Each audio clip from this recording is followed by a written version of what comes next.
국민의힘이 과거 탈당과 분당으로 당을 떠난 이들을 대상으로 일괄 복당 신청을 받겠다고 했었죠. 하지만 당 지도부가 몇몇 인사들의 복당을 두고 고심 중이라는 얘기가 들리는데 대표적인 인물이 류호혜 전 최고위원과 이은재 전 의원입니다. 박준호 마커가 주민에서 관련 소식 짚어보겠습니다. 정의원분들이 가장 기다리는 코너 줌인 시간입니다. 류 실장이 앞서 열심히 대선 소식을 전해줬는데요.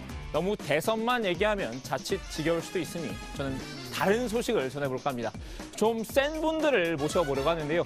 주민이 선정한 첫 번째 오늘의 인물, 바로 이분입니다.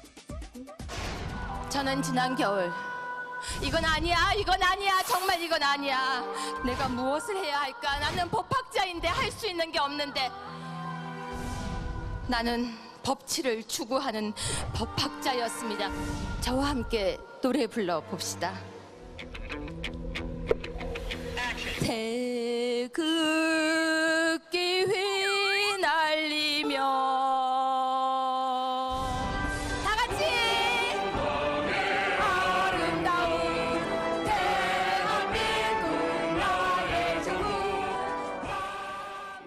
네, 류호혜 전 자유한국당 최고위원입니다. 갑자기 류 전 최고 얘기를 왜 하냐고요? 복당 문제 때문입니다. 류 전 최고가 지난 5일 국민의힘에 복당 신청서를 제출했다고 합니다. 이준석 대표 지난달 말에 대사면령을 내렸었죠. 범야권 대통합을 위한 일괄 복당 신청 기간을 두겠습니다. 탄핵 이유를 기점으로 정치적인 사유로 탈당 및 분당 등으로 당에 함께하지 못하는 분들에 대해서 크게 문호를 열 것이고 큰 결격 사유가 없는 경우 모두 받아들이도록 하겠습니다. 류 전 최고도 이 발언에 힘입어서 복당을 신청한 건데요. 현재 류 전 최고의 복당권은 지도부에 계류 중이라고 합니다. 지도부의 고심이 깊다고 하는데요. 대체 무슨 결격 사유라도 있는 걸까요? 류호혜 최고위원이 이때까지 해온 돌출 행동이나 허위 사실 유포나 이런 걸로 인한 배당 행위 또는 당의 위신을 훼손한 행위가 상당히 심각하다. 상당히 여러 언행이 복합적으로 작용이 됐다고 이야기할 수 있겠습니다. 저보다 훨씬 더 막마른 홍준표 대표가 하고 있었습니다. 저를 주모라고 하기도 했었고요. 최고위원 회의 안에서 여자는 조용히 앉아서 밤에만 쓴다고도 이야기를 했었습니다.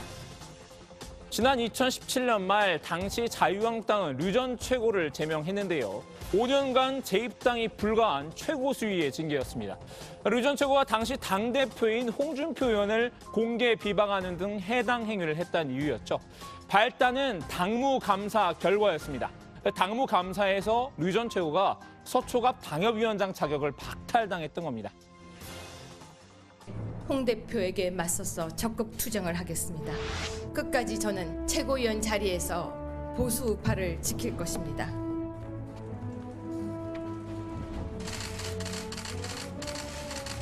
저는 눈물이 많습니다. 저도 알고 있습니다. 힘은 들지만 보수 우파를 지켜나가겠습니다. 끝까지 제가 쓰러지는 그 순간까지 제가 이 자리에 서서 지키겠습니다.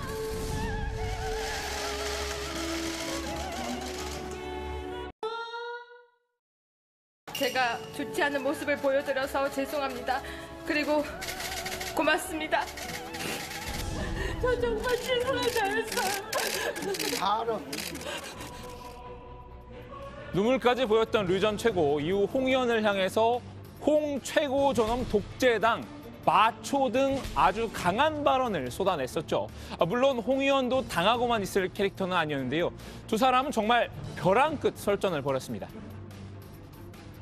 우리 당 욕지라는 그런 사이코패스 같은 그런 사람들 말만 포털에 메인 기사로 올라와요. 우리 당 욕지라는 사이코패스, 주어는 생략했지만 사실 대상은 누군지 말 안 해도 아시겠죠. 두 사람의 디스전은 SNS에서도 이어졌는데요. 주막집 주모의 비유 같은 것을 듣고 있을 시간이 없어요. 본인임을 직감했던 것 같습니다. SNS에 곧바로 뭐라고? 주모라고라고라? 이렇게 발끈했습니다. 이렇게 말이죠. 2등, 최고위원인 저를 여자라는 이유로 주모라고 불렀습니까? 혹시 낮술 드셨습니까? 그럼 제가 술 따르는 여자로 보이시나요? 회의 때 서슴지 않고 제게 뱉던 말을 결국 공개석상에서 주모로 샜군요.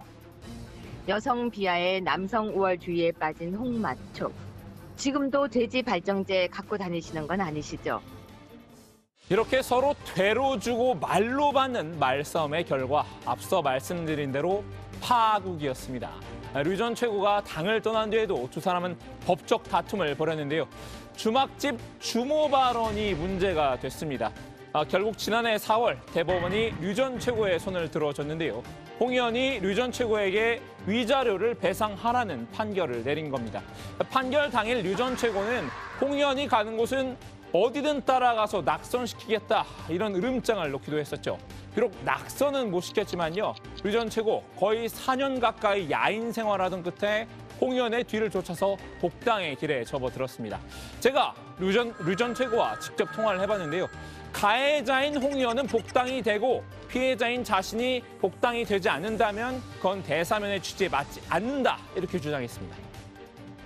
이준석 대표가 홍준표도 들어왔는데 문제가 될 곳이 뭐가 있겠느냐라고 말을 했다고 전해 들었었거든요. 네, 저는 홍준표에게 손해배상도 받고 그랬기 때문에 분명히 이제 힘을 다 모아야 될 텐데 무슨 다 따지고 하는지 일괄 사면이라고 했었는데 제가 백의종군하는 마음으로 들어가겠다고 하는데 왜 논란이 되는지 잘 모르겠습니다. 자, 이제 대망의 두 번째 인물입니다. 이 사람 역시 복당 신청을 했지만 지도부에서 쉽사리 판단을 내리지 못하고 있다고 하는데요. 바로 이분입니다.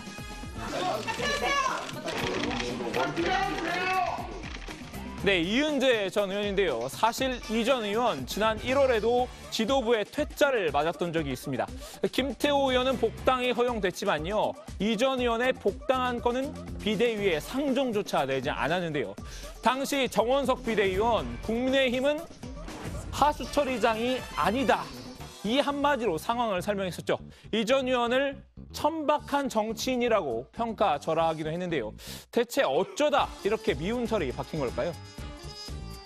그 MS 오피스와 한글 워드 등 일괄 구매를 하고 그러면 왜 이것을 입찰 안 하고 왜 수의 계약을 했습니까? 다른 회사가 MS를 하는 다른 회사가 있지 않지 무조건 않습니까? 입찰하도록 돼 있죠. 아니 MS 오피스를 어디서 삽니까? MS 회사 왜 살 데가 없지 않습니까? 정확히 돈을 얻어가지고 다른 돈을 얻어서 그대로 대화 사용하는지 아느냐 그런 것밖에 모르잖아. 아니 만약에 그걸 그런 식으로 한다 그러면 의장님 사퇴하세요. 의원직 사퇴부터 하세요. 의원직 사퇴를 왜 합니까? 제가 뭘 잘못했다고? 이 전 의원 황당지리로 유명세를 탔었죠. 사퇴 요정이라는 별명이 붙기도 했는데요. 상대방을 공격하다 흥분하면 습관처럼 사퇴하세요 라고 버럭 소리를 질렀기 때문입니다. 화제가 된 발언은 이뿐만이 아니었습니다. 그때 그 시절 일본어를 국회에 소환하기도 했습니다. 내가 부동산 업자입니까? 해도 너무하는 거 아니에요? 이거 어디서 해먹든 뭐입니까 도대체? 차분하게 질의하세요. 차분하게 하시고. 주관에서 지금 대표해주신 거 아닙니까? 제가 그 청년 시절에 당구장 다닐 때 들어봤던 겐세이란 말을 들어봤는데 겐세이, 견제라는 뜻의 일본어인데요. 복국장조차 기억이 가물가물할 법한 단어 같군요. 결국 이런 언행이 여러 차례 구설에 오르면서 이 전 의원은 지난 총선에서 컷오프를 당했습니다. 이후 목사 전광훈 씨가 이끄는 기독자유통일당에 입당을 했다가 또다시 공천 배제의 수모를 당했는데요. 종교 논란 때문이었습니다. 기독교뿐만 아니라 불교단체 활동도 했던 사실이 드러난 겁니다. 정치권에 있는 사람들은 종교가 뭐다라고 딱 한 가지로 말씀드리기 어렵다고 해명을 했었죠. 이은재 전 의원 불굴의 의지로 연이은 아픔을 딛고 한국경제당의 대표이자 비례 1번 후보로서 다시 국회 입성을 노렸는데요. 윤석열을 지키겠다는 혈서 퍼포먼스로 이목을 끌기도 했습니다. 기호 9번 한국경제당을 선택해 주시며 이은재가 21대 국회에서 윤석열 검찰총장의 호위무사가 되어 조국의 호위무사 최강욱을 물리치고 윤석열을 지키겠습니다. 애석하게도 배지의 꿈은 이루지 못했지만요. 그래도 역시 마음 둘 곳은 고향이었던 모양입니다. 돌고 돌아서 다시 국민의힘의 문을 두드린 건데요. 선택은 이제 국민의힘 지도부에 몫일 겁니다. 일괄 복당을 약속했던 이준석 대표가 어떤 판단을 내릴지 궁금해집니다. 오늘 주민 한마디 정리합니다. 대사면령 내렸지만 예외도 있다. 유효해 이은재 복당 두고 고심.